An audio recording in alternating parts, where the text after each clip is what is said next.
Alors nous sommes donc aujourd'hui lundi, on est le 26 Iyar et nous sommes Daf Yud Het de Rosh Hashanah. Nous sommes arrivés hier, donc on a fait plus de la moitié, on est arrivé les deux dernières petites lignes.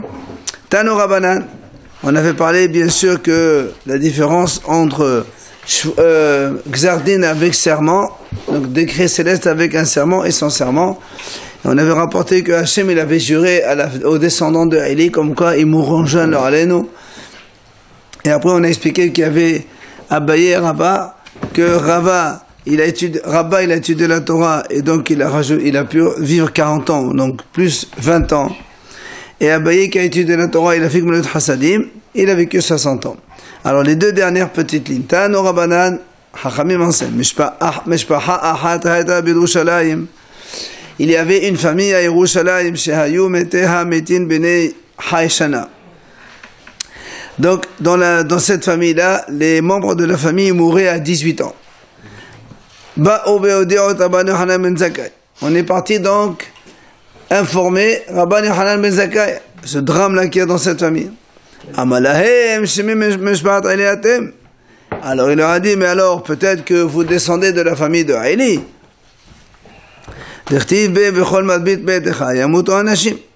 Donc à propos duquel Hachem, justement, cette malédiction qu'il avait fait à Eli, il lui a dit, la majorité de ta maison, ils mourront jeunes. Alors, allez étudier la Torah et vous allez vivre en plus. Alors, Nagma raconte que effectivement, ils ont été étudier la Torah et ils ont vécu plus. Donc à partir de là, on l'appelait la famille de Rabban Yochanan, puisque c'est lui qui leur a permis de vivre encore plus. Amar Rav Shmuel bar Inya Mishmeh de Rav. Il a dit Rav Shmuel au nom de Rav.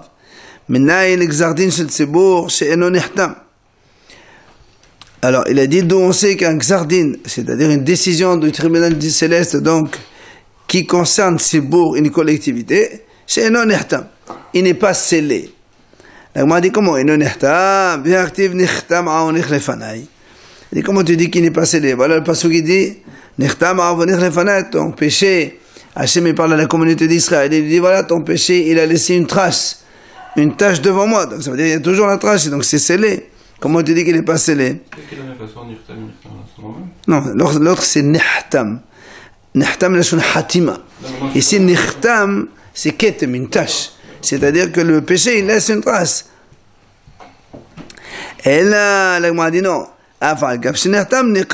c'est-à-dire que même un décret qui concerne une collectivité, même s'il a été scellé par Hachem dans le tribunal là-haut, eh bien, on peut le déchirer ce Gzardin.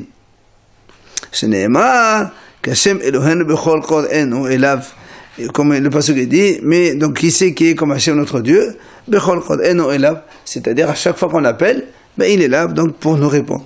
Donc que ce soit avant ou après le Gzardin, ça n'a pas d'importance, et on parle ici de Tzibour. Alors là, on a dit voilà le passage qui dit pourtant, allez donc demander à Hachem, c'est-à-dire quand il se trouve. Ça veut dire qu'il y a des moments où on ne le trouve pas. Alors comment donc le passage dit, à chaque fois qu'on l'appelle, il est là. Et le passage l'autre, il dit non, c'est pas tout à fait ça. Alors là, moi, la réponse, on m'a dit, quand est-ce qu'on, le passage qui a dit, allez donc demander à Hachem, quand il se trouve, ça part de l'individu. Quand quelqu'un il est yahid, il doit chercher Hachem quand Hachem il est trouvable. On va voir tout à l'heure quand. Par contre, Tzibour, lui, toute l'année, à chaque fois qu'on prie Hachem, il peut nous enlever les décrets. Alors c'est là où la pose une question. Alors c'est quand qu'on trouve Hachem pour les individus, quand ils sont seuls, ils veulent prier. Amar Rabba bar Avo. Ce sont les 10 jours entre Rosh Hashanah et Kippour, ce qu'on appelle Aseret Yemet Teshuvah. C'est là où Hachem il est présent. C'est pas que Hachem n'est pas présent ailleurs, mais il est présent de façon imposante. Il est vraiment à ta portée pour pouvoir accéder à ta demande quand tu veux prier et enlever les mauvais décrets. La Gemara rapporte Asara Yamim. Naval. Asara Yamim Ma'avid Taïhu. Alors là, c'est l'histoire de Naval. Naval Hakadmeni. David Amelech, une fois, quand il était en fuite avec ses hommes, il lui a envoyé des serviteurs parce qu'il n'avait pas de quoi manger. Il a envoyé 10 jeunes hommes. Il lui a dit, voilà, tu nous donnes un petit peu à manger. Nous, on est venus à ton aide quand tes hommes, ils étaient en train de perdre des troupeaux. On les a protégés des brigands, des voleurs et tout ça. Donne-nous, fais un peu de haïsad avec nous, donne-nous un peu de manger. Et Naval, c'était un radin. Il était vraiment très radin. Il n'a rien voulu leur donner. Il leur a juste donné de quoi manger. L'Europe, un petit sandwich. Après, il a dit, monsieur, allez-vous-en, pour que vous preniez. Bon, après, on sait que dans l'histoire, après, Abigail, sa femme, elle a été au courant de l'histoire, et elle est partie, elle lui a apporté donc plein de nourriture pour lui, tous ses hommes. Le lendemain, quand elle est rentrée, son mari, il a été au courant de la chose, il a pris un choc. Il a reçu un choc, mamash. Il est resté 10 jours dans le coma, et après, il est mort. Alors c'est pour ça que la Gemara, elle explique. Après 10 jours, Naval il est mort. Alors la Gemara pose une question. C'est quoi ces 10 jours? Pourquoi on nous raconte après 10 jours il est mort? On aurait dit il est mort. C'est terminé, question, on s'en fout 10 jours. Amar David Amar Rav, Keneret Asle Rimot Shenatan Naval Abdi David. Rabbi Yehuda au nom de Rabbi dit, ces 10 jours ça représente les 10 sandwichs qu'il a donnés aux serviteurs de David. Chacun il a donné un. Bon, il est radin, mais en tout cas, il leur a donné à manger une fois, déjà. Donc, ça lui a donné, schar, la vie, encore 10 jours, une chance. Le choc, c'est parce que sa femme a donné à manger? Oui, et comme il ne supportait pas, voilà, tellement il était radin, il ne supportait pas. Alors, Nahman Amar Rabba Badavu, Elo Hasanem Shibeno Shashana Yom Kippurim. Alors, Nahman Amar Rabba Badavu, il a dit, en fait, ces 10 jours-là, ça correspond aux 10 jours de Metchouba. Voilà.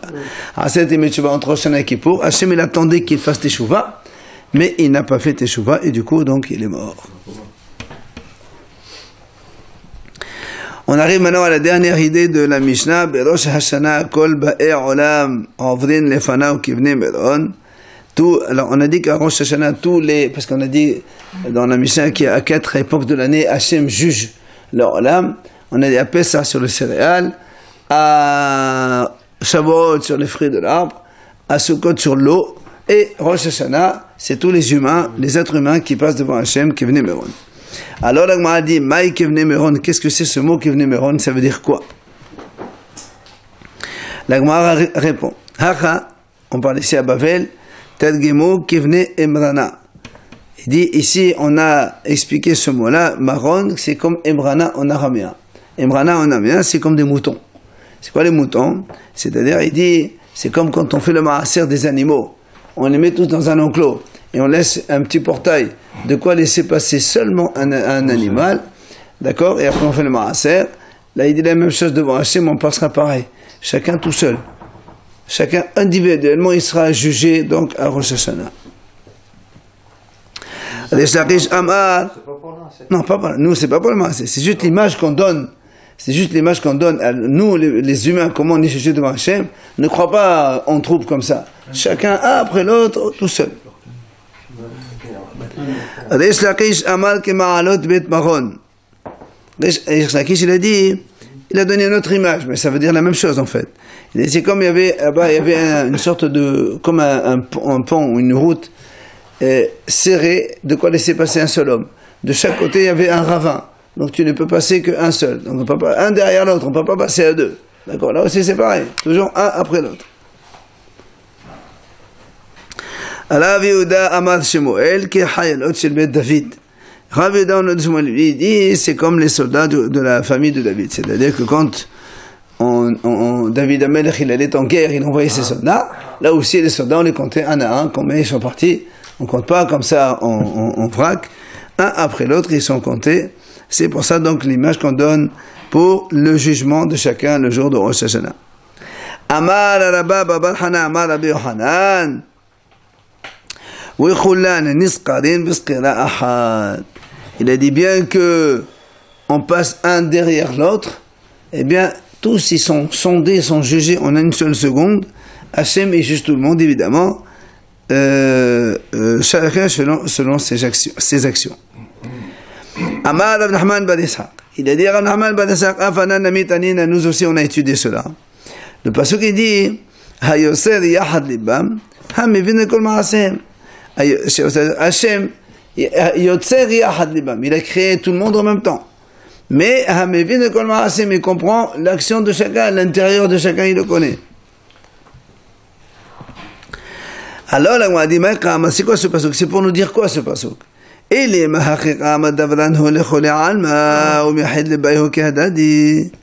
Si tu veux me dire qu'en fait, ici le pasuk qui signifie que Hachem, il a créé, il a créé tout le monde, et parce qu'il y a marqué Yahad Libam. Yahad Libam, on nous croit ensemble leur cœur. C'est-à-dire, tous ils ont les mêmes idées, les mêmes choses, tous les cœurs, ils sont les mêmes. Pourtant, nous on voit qu'on n'a pas tous le même cœur. Et là, alors, qu'est-ce que signifie le pasuk? En fait, c'est pour nous dire justement cette idée qu'on est en train de développer. Que Hachem, le Créateur, bien qu'il les a créés tous en même temps, mais il connaît l'action de chacun individuellement et il les juge en fonction de ses actions. Yahad, c'est ensemble. Matidin, la Mishnah enseigne. Al Shisha Chodashim Hashiluhin Yos'in. Quand le Bedin, il a sanctifié le Rosh Chodesh, après avoir écouté les témoins, entendu les témoins et certifié que c'est vrai, alors le Bedin, il dit Mechudash, comme on le verra plus loin. Et après, évidemment, le tribunal d'Israël, le grand tribunal rabbinique, il va envoyer des messagers dans les villes d'Israël et dans l'exil, dans la Gola aussi. Alors, c'est pour ça qu'il nous dit, en fait, il ne voyait pas tous les mois. Pourquoi? Il n'y avait pas d'intérêt tous les mois. Mais pour 6 mois, il devait envoyer des messagers. Pourquoi 6 mois? D'abord, pour le Rosh Chodesh Nissan, il faut que les messagers aillent informer les gens quand est-ce que c'est Rosh Chodesh. Comme ça, on sait quand est-ce qu'on fait Pessah. Pessah, la fête de Pessah. Non, Rosh Chodesh Nissan, dès que le mois est déclaré, on envoie des messagers. Les villes proches, 1 jour, 2 jours, 3 jours, 4, 5, 10. Pour qu'ils sachent quand est-ce que c'est Rosh Chodesh, parce que ça peut varier entre un jour et un autre, et qu'ils fassent après Pessah le jour voulu. Donc pour Pessah, 1. Al-Av mepenat ta'anit. Pour Av, à cause des gens de 9 Av, la même chose. Ils allaient dire aux gens, informer, voilà, Rosh Chodesh Av c'était tel jour, comme ça ils font Tisha B'Av tel jour. C'est pas la peine. Al Elul mepenat Rosh Hashanah. Al Elul, Rosh Chodesh Elul, ils vont informer les gens. Pourquoi? Parce qu'on sait que Elul ça a toujours été 29 jours, et on sait que le lendemain c'est Rosh Hashanah. Donc, on sait compter, on pourra faire Rosh Hashanah comme il faut.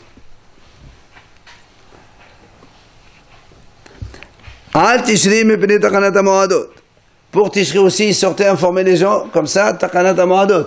C'est-à-dire comme ça, mais parce que, bon, nous on a dit que majoritairement, le mois de Elul, il est à 29 jours, mais bon, ça peut arriver une fois qu'il soit de Me'abrim Elul. C'est pour ça qu'il dit, on ne sait jamais, peut-être qu'on a décalé d'un jour, au moins ils savent Kippour, c'est dans le bon jour, et Sukkot aussi. Al Kislev et Bnei Hanouka. Là aussi, à Kislev, ils sortent informer les gens, comme ça ils savent quand est-ce qu'ils font Hanouka.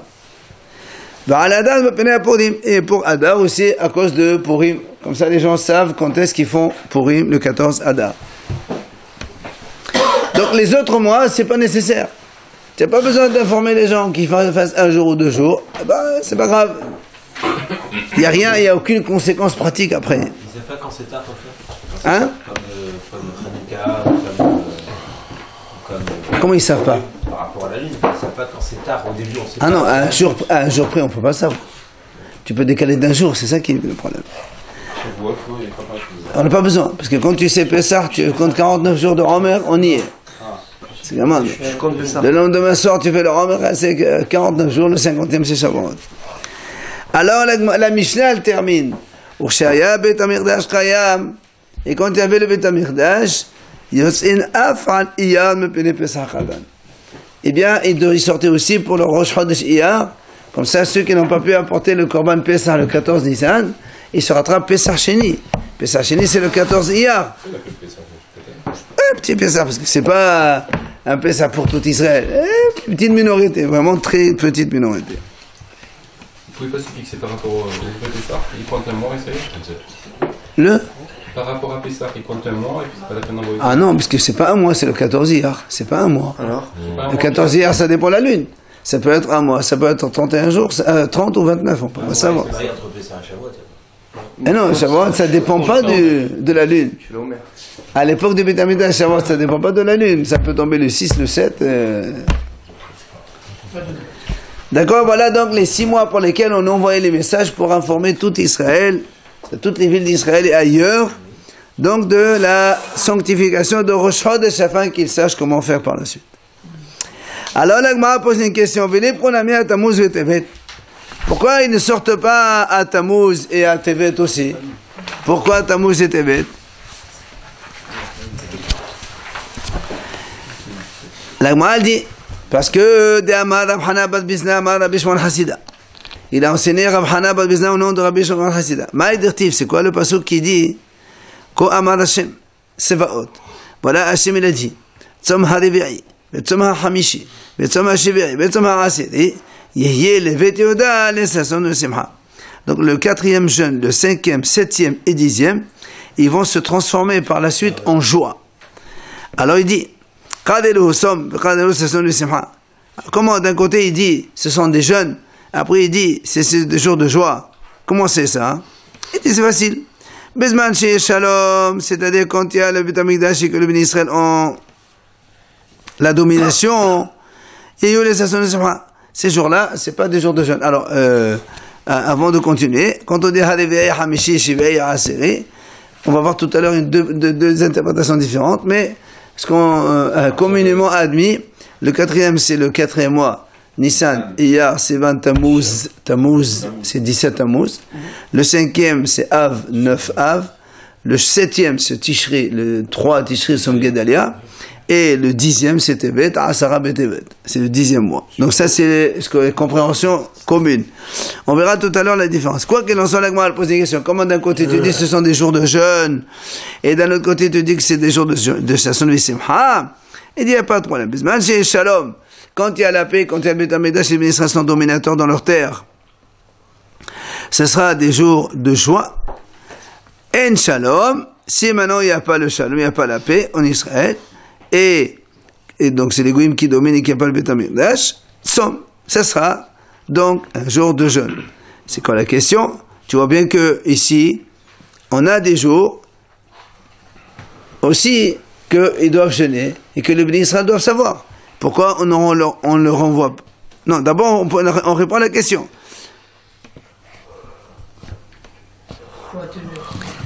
D'abord on répond à la question. Pourquoi tu n'as pas envoyé pour Tevet et Tammuz? Puisqu'on a dit qu'il y a le jeûne de 10 Tevet, il y a le jeûne de 17 Tammuz. Voilà, ce sont 2 jours de jeûne. Et qui peuvent se transmettre au jour de Simcha. Il fallait informer les gens. Pourquoi tu n'informes pas? Amar la papa Hachiram. Papa il répond, voilà comment il faut dire. Bezman, Shiesh Shalom, Yehiyu L'Esasson Simcha. Quand il y a le Shalom, ce sera donc les jours de fête. Yesh Shmad Tzom. Quand il y a une extermination des goïms, c'est-à-dire les goïms qui dominent sur nous et qui nous font plein de problèmes, ce sera des jours de jeûne. Par contre, en shmad ve en shalom, s'il y a ni l'un ni l'autre, c'est-à-dire il y a pas on n'est pas dominé par les goïms complètement, ni on n'a pas non plus le Beth Amikdash, on n'a pas la domination.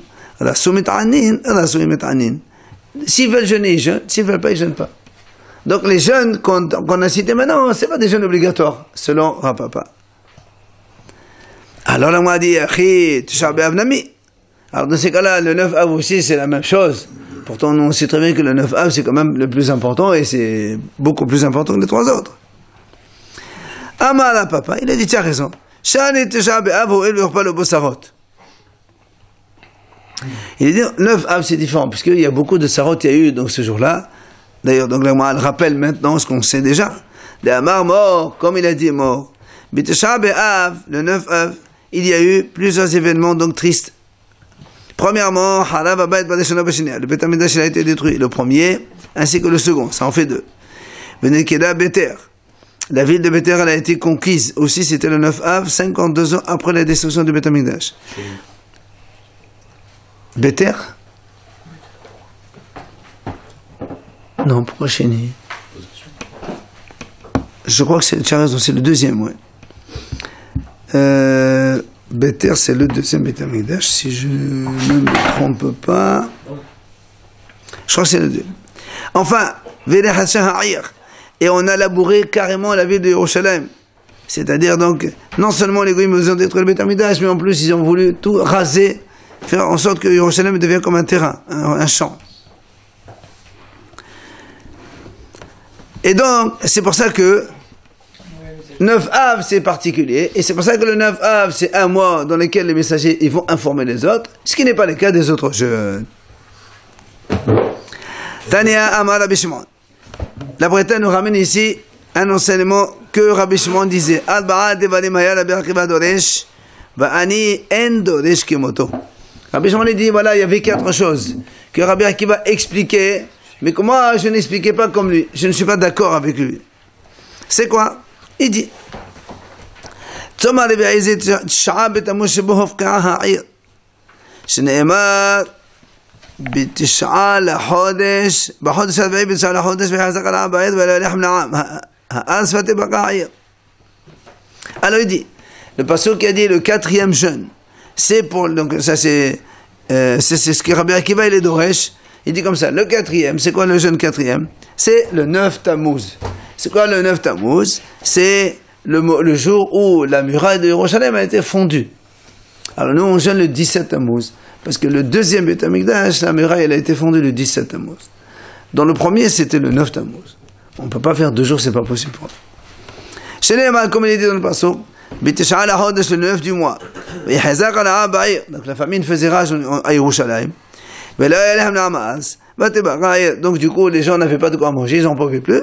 Et alors, les goïms, ils ont pu pénétrer la ville de Yerushalayim, ils ont cassé, donc fait la brèche, ils sont entrés à Yerushalayim. Pourquoi on l'appelle 4e? 4e de quoi? C'est pour les mois, puisque Nissan c'est 1, il y a 2, c'est 23, et Tammuz c'est 4.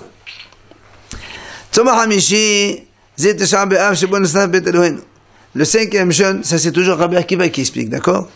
Le 5e jeûne c'est quoi? C'est le 9 Av, là où il y a eu la destruction de Beth Amikdash. Pourquoi on l'appelle 5e? Parce que tout simplement, Hamish la Hodashim, la même chose. Av, c'est le 5e mois à partir de Nissan. Le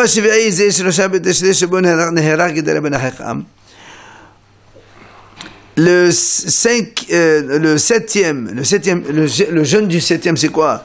C'est le jeûne du 3 Tishri, c'est le Tzom Gedalia ben Ahiram. C'était donc celui qui dirigeait les restes d'Ibn Israël que Nebuchadnezzar avait laissés à Yerushalayim. Omer Halaro, qui c'est qu'il a tué? C'est un autre juif qui s'appelle Ishmael ben Netanya. Halaro.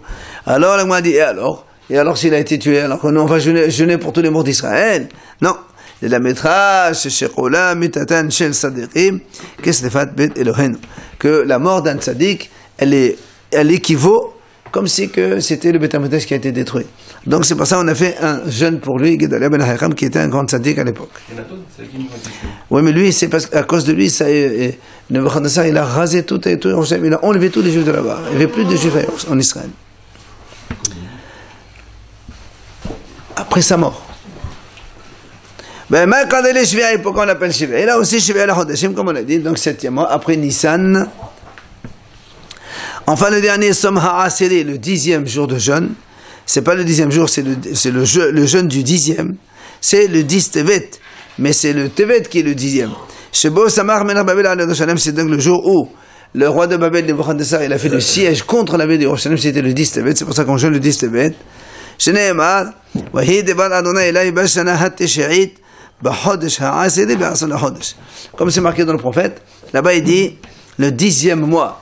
Le 10 du mois, les mots Ben Adam, Ketov Lecha Hachem Ayom, et Taesam Ayom Azeh, Samar Melech Babel El Yerushalayim. Le prophète lui a dit, donc tu vas écrire cette date-là, comme quoi c'était le siège de la ville de Yerushalayim, et donc c'est pour ça qu'on jeûne aujourd'hui. Et encore une fois, quand il est Asedi, la Hodashim, c'était le 10e du mois, donc à partir de Nissan, comme on a dit depuis tout à l'heure. Alors le Gemara dit, Bahalo Hayara Uize Lechtov Rishon. La Gemara pose une question. Si on va selon l'ordre des jeûnes. On commence d'abord par le siège de Yerushalayim. Après, il y a la brèche. Après, il y a la destruction. Après, il y a la mort de Gedaliah ben Ahikam. Pourquoi le pasuk il les a mis dans 7 ordres différents? Alors, il dit parce que parce qu'il voulait regarder les mois dans l'ordre. Mais chronologiquement parlant, c'est pas dans 7 ordres. Ça commence Tevet, après Tammuz, après Av, après Tishrei. Ça fait rien. Nous, on a voulu prendre les ordres des mois selon le calendrier. Tout ça, c'est Rabbi Akiva qui est Doresh. Va'ani, Rabbi Shimon il dit, et moi par contre, Ene Omerken. Moi, je suis pas Doresh comme Rabbi Akiva. Elle a comment? Il dit comme ça. Elle a Som ha'asiri, Ze hamsha betevet shebo bat shmoa la gola shehuketa ha'ir. Le jeûne du 10e mois, c'est pas le 10 Tevet pour lui. C'est le 5 Tevet. Quel 5 Tevet? 5 Tevet, le jour où, dans la Gola, on a été informé que le Beit HaMikdash a été détruit. C'est-à-dire 9 Av, jusqu'à Elul, Tishrei, Heshvan, Keslev, Tevet, 6 mois, pour que les bénis Israël de l'exil, ils soient au courant que le Beit HaMikdash a été détruit. Comment ils peuvent savoir? À l'époque, il n'y avait pas de téléphone.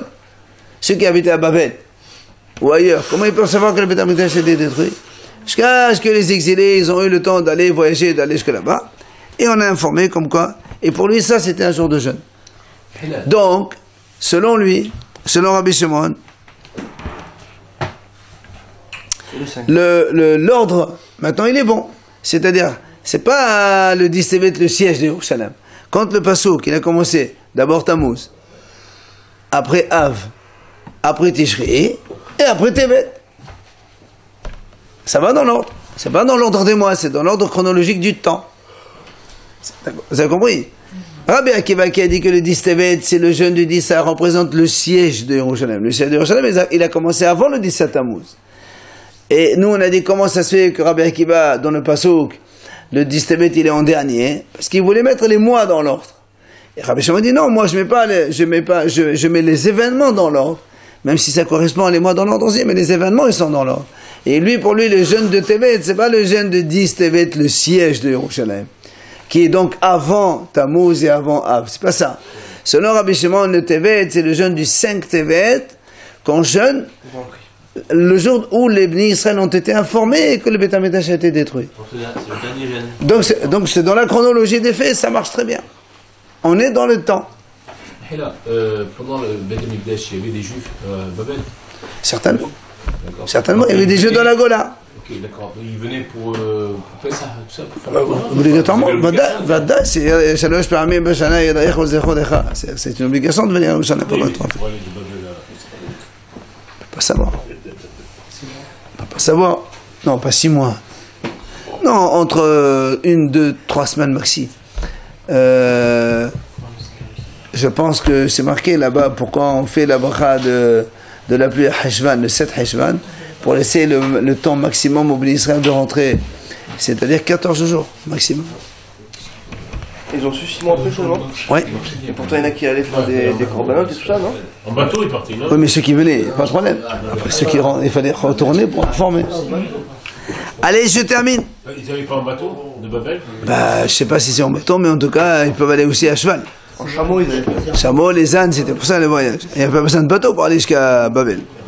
Alors, donc, ça, c'est Rabbi Shimon qui dit donc que le mois de Tevet, c'est le 5 Tevet, c'est pour le jour où on a informé la Gola de la destruction de Beit HaMikdash. Shneimar, il apporte ce pasuk là-bas. B'shtem asre shana, ba'asre b'hamsha lachodesh. À la 2e année, le 10e mois, le 5 du mois. Les Ralotenu, dans notre exil. Ba Elai Hapalit Yerushalayim. Il est venu à rescaper de Yerushalayim les morts en disant Huketa Ha'ir. Comme quoi il nous a informé que la ville elle a été détruite, le Beit HaMikdash a été détruit. Et on a fait ce jour où on a entendu le drame, comme si c'était le jour de ce jour-là où il y a eu le drame. Et donc ils ont décidé de faire 5 TV de jeûne. Les Juifs qui étaient à Babel. Dans l'exil. Les messes de Babel. Je ne sais pas où ils étaient. C'était pas Galout pour eux? Non, pourquoi? Il y avait le Beit HaMikdash. Et alors, ceux qui habitent à Beersheba, ils ne sont pas à Yerushalayim tous les jours. Hein. Ceux qui habitent à Haïfa, c'est pareil. Hein. Et Rabbi Shimon dit, moi, mes paroles me semblent plus convenantes sont plus correctes que celles de Rabbi Akiva. Pourquoi?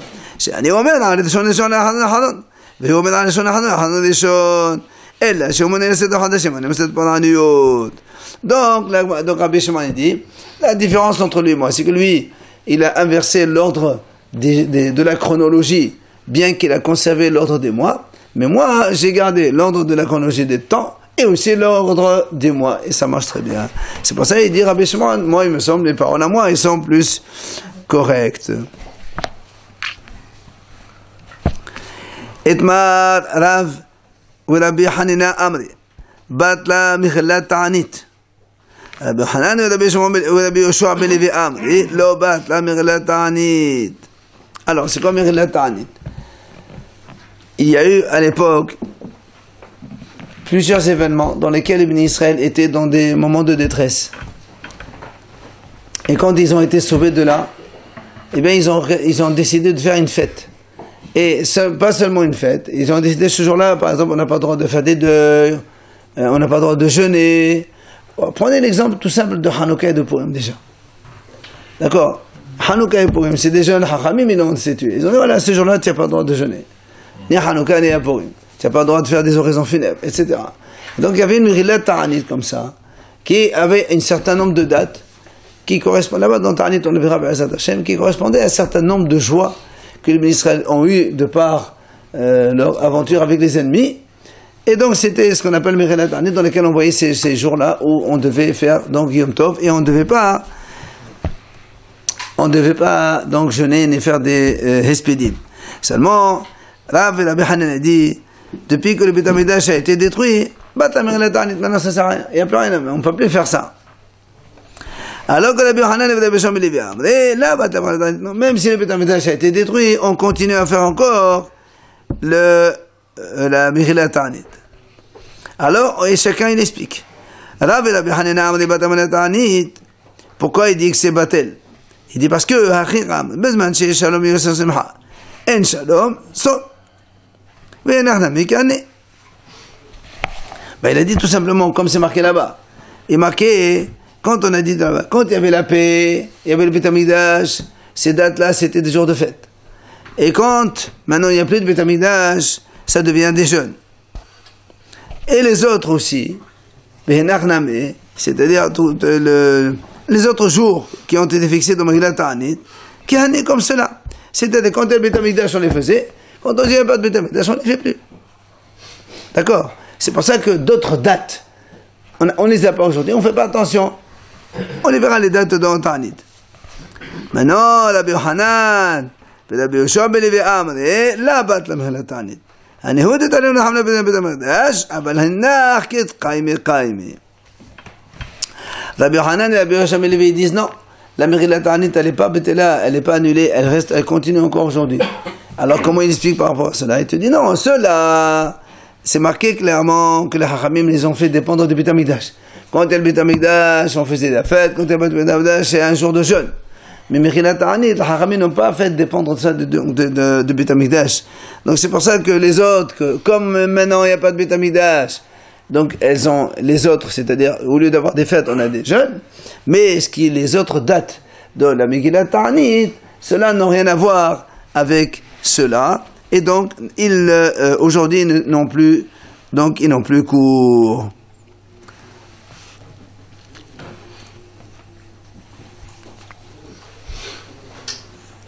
Alors la moi pose une question, mettez Rav Kahana. Ma'ase, il y avait une fois, Vegazo Ta'anit B'Hanouka Belod. Ils ont décrété un jour de jeûne à Hanouka. Et on raconte, mais Rabbi Eliezer ben Achaz, Rabbi Yoshua ben Seper, Rabbi Eliezer il est parti, il a pris le bain. Ce jour-là où ils ont décrété un jeûne. Et Rabbi Yoshua il est parti, il a coupé les cheveux. Il leur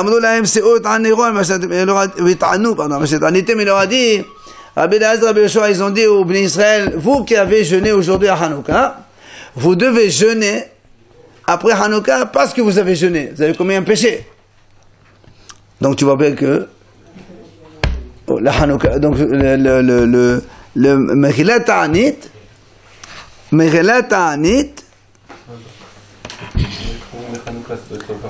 ça fait partie de Michelat Ta'anit.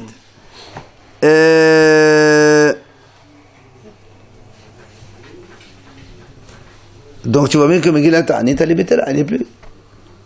D'accord? Amar Rav Yosef, il a dit Rav Yosef, Shani.